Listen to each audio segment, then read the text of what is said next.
Assalomu alaykum hurmatli kuzatuvchilar. Bugun Windows 10 operatsion tizimidan Windows 11 operatsion tizimiga o'tishni ko'rib chiqamiz. Bilganlar uchun bu ma'lum. Fleshkaga operatsion tizimni yozish uchun Refuse programmasini qo'llanamiz.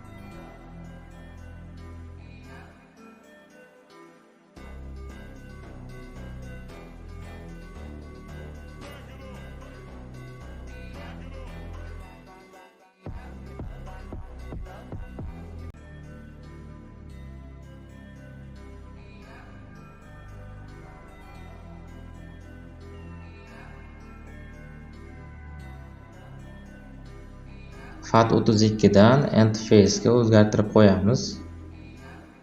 Start. OK. Bu oynadan ikkinchi qatordagi galchkani olib qo'yamiz. Barcha ma'lumotlar o'chib ketishligi haqidagi ogohlantirish oynasidan ham OK ni bosamiz. Bizning fleshkamizda kerakli ma'lumotlar yo'q hozircha. Windows 11 operatsion tizimini fleshkaga yozishni boshladi. Biroz vaqt olganligi uchun videoni tezlashtirganmiz. Yozib bo'ldi ma'lumotlarni. Dastur oynasini yopamiz.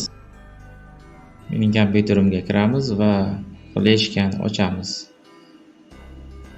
Fleshkani ichidan setup faylini ishga tushiramiz. Dastlabki chiqqan oynadan joriy bo'limni bosamiz. Ne сейчас bo'limini tanlab, dальше tugmasini bosamiz. Bu ogohlantirish oynasidan qabul qilish tugmasini bosamiz. Bu oynada bizda birinchi bo'limdagi yozuv aktiv holatda emas, faqat ikkinchidagi yozuv aktiv. Shuning uchun ikkinchi holatda qoldirib, dальше tugmasini bosamiz.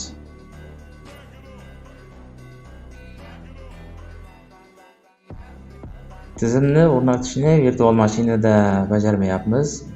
Real mashinada, ya'ni notebookda o'rnatib ko'ryapmiz. Shuning uchun tasvirimizda biroz kamchilik bo'lsa, uzr so'rayman.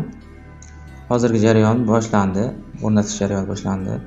Ko'p vaqt olganligi uchun videoni tezlashtirganmiz. Jarayon 100% ga yetdi.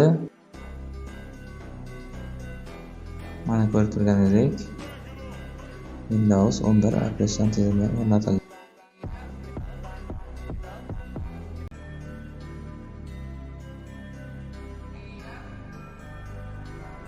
Bu oynadan o'zingiz kerakli bo'lgan bo'limlarni yoqib qo'yasiz